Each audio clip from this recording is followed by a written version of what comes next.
What did Ole Miss do in the offseason? Well, we bring in Tim Thomas to tell us all about it.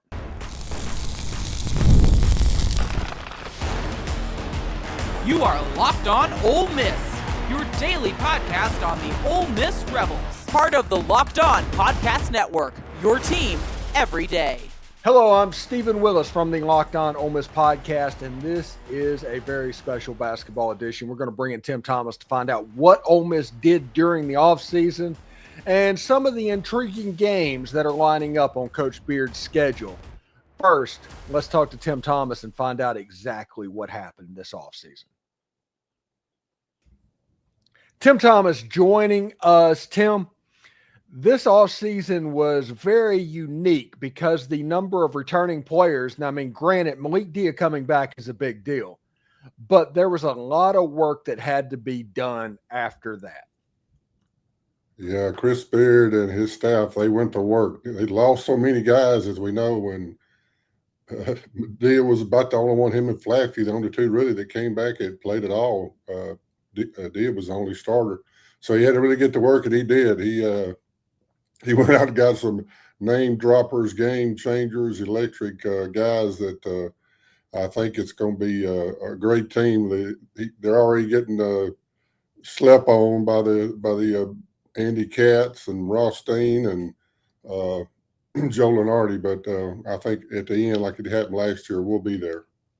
Yeah, it's one of those things with journalists. The one thing that they don't want to do is to be wrong. It's all about right and wrong when it comes to what they're doing. So in the era of the transfer portal, when there's high turnover, they don't want to be wrong, so they just kind of push Ole Miss to the side. Yeah, Beard done really well. The one that I like to start off with, I guess, he's the I know the pros already look at him. They need to get that guy from France. He hadn't made it to Oxford yet, I understand. Ilias Kamardine, I'm saying like I heard it on the highlights. Really tremendous player, electric. He's 21 years old, I think 22 in October, so he's a grown man, and he can do it all from the guard position. Perfect for Beard's offense and can really make things happen. Yeah, we talked last season about there not being a Batman on this team, somebody that they could just hang their hat on whenever they absolutely need it. Kamardine kind of fits that bill of being a Batman. He's going to be the guy that is tasked with scoring 15 to 18 points a night. Yeah, he can do it all. He passes well. He can dunk it. He likes to defend, which is right down Beard's alley. He a lot of steals, scores well. Probably needs to work on his outside shot. That's what the pro scout said, but don't we all need to work on that? But he's good. Corin Johnson, the other guy that they'll probably be tag teaming, he's really good too. He had a shoulder injury last year at Louisville, so he's over now at Ole Miss, and he looks a lot like Shampadula.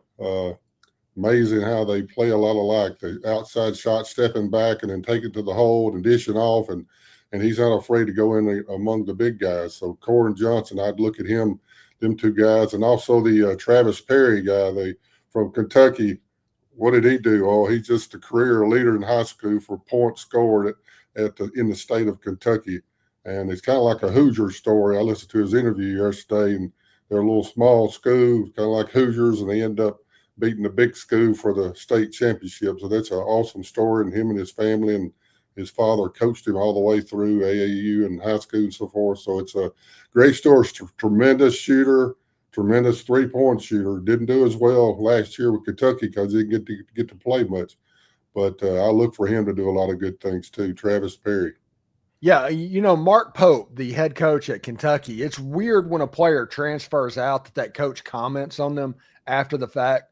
But he said after he transferred to Ole Miss, he was well on his way to being a Kentucky legend. Yeah, he can really shoot. Really beautiful shooter, beautiful shot. You can see it off his hand, backspin to follow through. You can see it's going in. He's really good. The center, I feel, is James Smith. He also from Louisville. We kind of got them. But he's 6'11". He has nearly an 80% percentage of shooting. You know why? Lobs and dunks. He's lobs and dunks, and he does them really well. Defends well, blocks a lot of shots, inside presence. Just really good player. I could see him being the center, and probably Corey Chess from LSU probably come in and help some. Corey Chess just looking at him reminds me of Dominic Wilkins, the athletic ability. He's not the shooter now.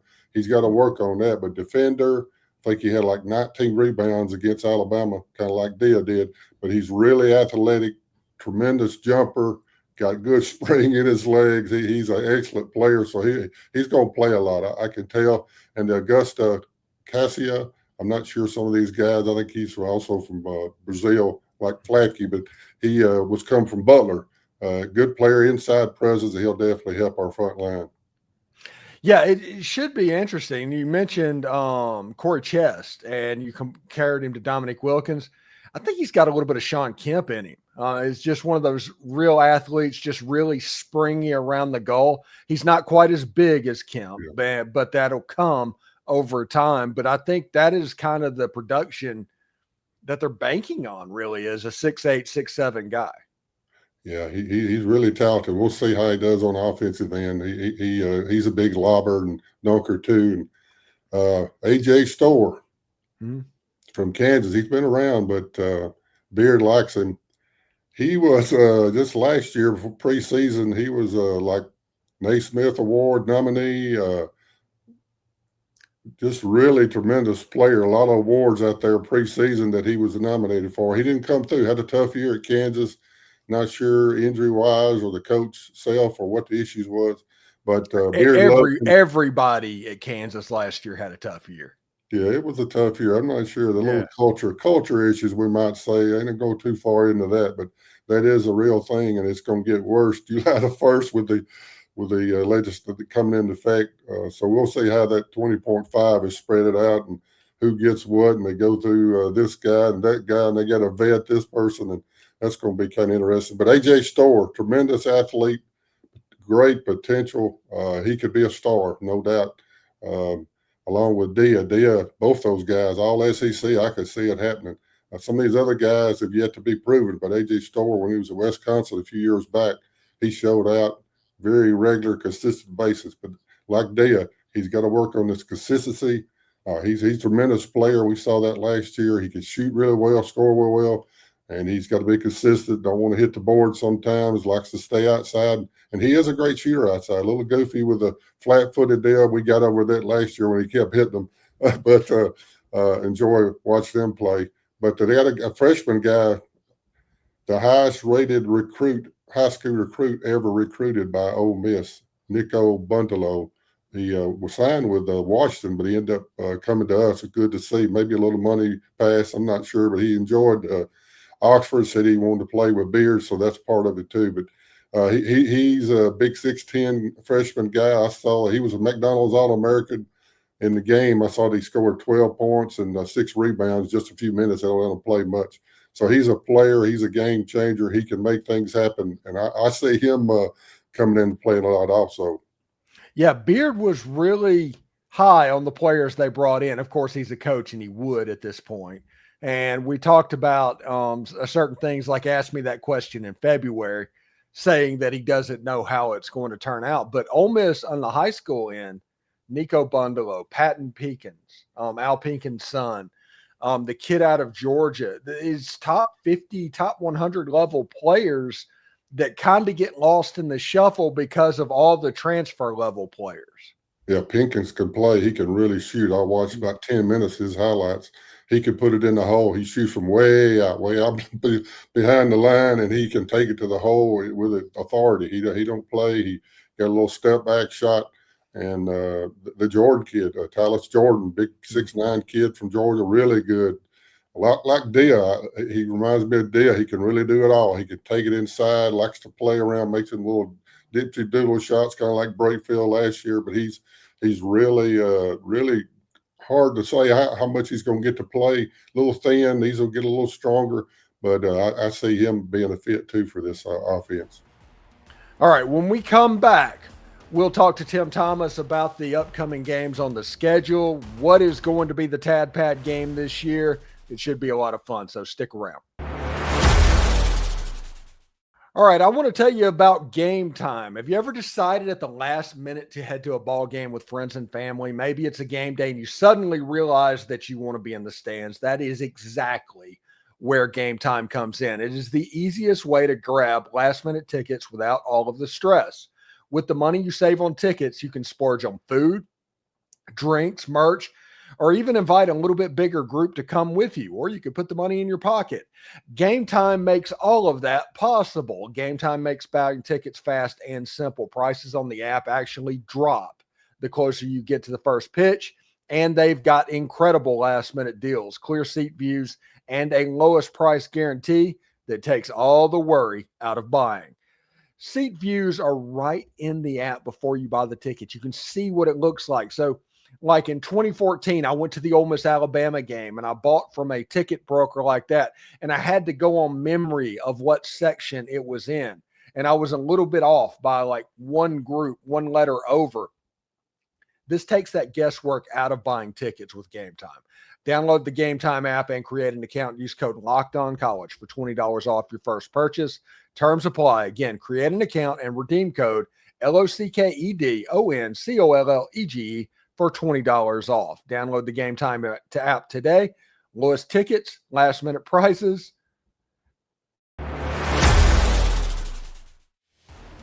All right, Tim.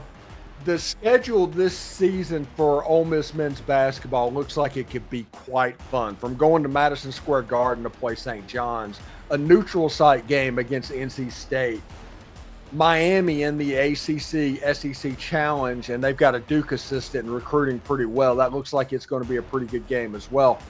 Chris Beard in the non-conference, he wasn't blowing smoke up or tails when he talked about he wanted to schedule big-name players in the non-conference.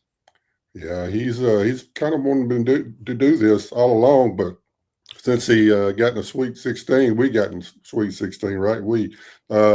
He's now his name's more out there. Ole Miss is more out there, and Beard's out there. He's not afraid to play anybody, anytime, anywhere. St. John's, huge game up there at Madison Square Garden. He's been trying to get that for 3 years. I've talked about it a few times, but finally Pitino okayed it. And the Miami game, they were kind of down last year, but I see that'll be, a game at home, so that'll be good for us. And I see like we're going to have a lot of trouble. NC State game, I know you like it with Will Wade, and he's brought in a lot of guys. I've watched the transfer portal. He's got some awesome guys, so that'll be a great game. And then the tournament out at Palm Springs, California, Akri tournament, that's going to be cool. Washington, Minnesota, Iowa, a lot of those guys, Stanford, a lot of big teams out there, so that's going to be interesting. But he's not afraid to play anybody. I'm curious to see the final schedule, but the main teams we worried about is the SEC, and it's going to be tough again. I heard that Lenardi was picking 14 again at least, maybe more, but 14 teams out of the SEC will be in the tournament. Yeah, and it's home and home for the SEC slate. You go home and home versus Auburn versus Vanderbilt and against Mississippi State. The LSU game is just in Oxford. That's the only time you play LSU in the regular season. How do you feel about that? Because I do think that LSU at least needs to be treated the same way as Mississippi State when it comes to scheduling. Yeah, maybe in football it may be more important. In basketball, don't seem to be quite as important. I think the crowds will be there, but State, that's the big game. But this throwback game, I'm kind of interested in. Rod Barnes, some of y'all guys remember him, Coach Rod Barnes. He still coaches at Cal State Bakersfield in California, and he'll be in coaching his team, but also be honored that same night, like we have Wellick and the other Evans, I believe, the year before. So it's a thing that Beard likes. Really looking forward to that. I plan to go if Lord willing. So it should be good. Rod Barnes, remember him just a little bit, not a whole lot. I followed him back then, but wasn't quite as involved. I remember taking my son, Matthew, to his team camp when he was younger. And I remember that, staying there a week and getting to meet him and that. But looking forward to that, honoring him, because he's definitely had a great career. And can I just say this? I'm going to take this opportunity on this podcast to get on a little bit of soapbox. And the uniforms that are the throwback uniforms, you've seen the white uniforms with the stripes on the side and the Ole Miss on the front. That needs to be the permanent uniform for Ole Miss. That needs to be the white jersey. And the blue jersey needs to be the blue version of that jersey. Now, you can do the script Ole Miss and all the other stuff with the powder blue and have the variety of what's going on.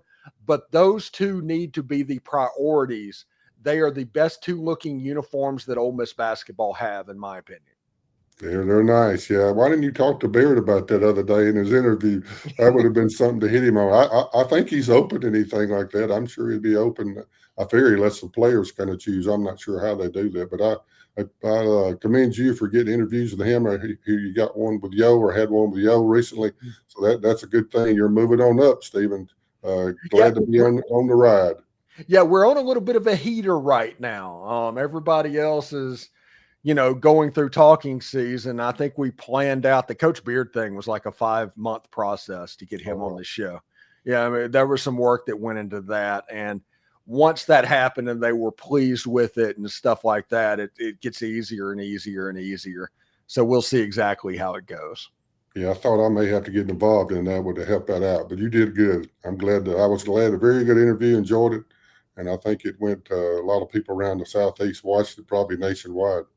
Yeah, it was pretty good. When the Coach O interview, I asked her, and these things, when I get a head coach, I like to ask a question that was a little bit off the beaten path that they don't answer every single day. Her question that I asked is, in men's college basketball, they're talking about going to the quarter system. That's the only level of all the basketball system is men's college basketball that plays halves, not quarters. I asked her how it was better to play quarters as opposed to half. And she had an interesting answer about substitution patterns, things like that. She really got in the weeds on it, and it was a pretty interesting conversation. Yeah, I would rather them go to quarters. That's what I'm used to. I'm not sure how that all happened back in the day to 20 minutes, but it don't seem logical. Everybody else does quarters, and the coaches, they'll just deal with it and evolve and make it happen. So there's no big problem. I enjoyed it. The other rule, the review, they're going to kind of adopt it, move it a little bit, change it around the review so it won't take so long at the end of the game. They review every play, and it just makes the 2-hour game the 2.5-hour game. So I'm looking forward to that, see how that works. Right. I mean, that's a crazy, crazy situation with the reviews that were happening last year. Anyway, Tim Thomas, former player for Ole Miss basketball. What do you got going on this weekend, buddy? Hey, I'm just a retired old guy. I just turned 65. I know I look like I'm 75, but I lost a little weight trying to trim down in my old age, but enjoying Ole Miss sports, football. I'm glad to see it coming up, and the baseball had a good ride, and I see they're hitting a portal real hard. I enjoyed ladies basketball too and all the other sports, but mainly the men's basketball is what I kind of put my time in, my hobby, I guess. All right, Tim. We'll talk to you later, man, as the season gets closer, but thank you very much for coming on with me for a couple of minutes. All right. Thank you, Steven. God bless. God bless. All right. Thanks again for making the Locked On Ole Miss podcast your first listen every day. Find a second listen on the short. And thank you for making us the go-to source for Ole Miss sports. We pride ourselves on offering the most comprehensive perspectives, which is why we are that front door of Ole Miss sports. Your support means the world to us. For the second listen, I recommend you check out the Brian Smith and the Portal Show. He has the latest rumors, portal entries, and signings. Be the most informed fan on the rapid changes in college football's landscape. Find the Portal on YouTube or wherever you listen to podcasts. Hotty toddy, everyone, and remember, analytics is just the old English word that means bad football. We'll see you later.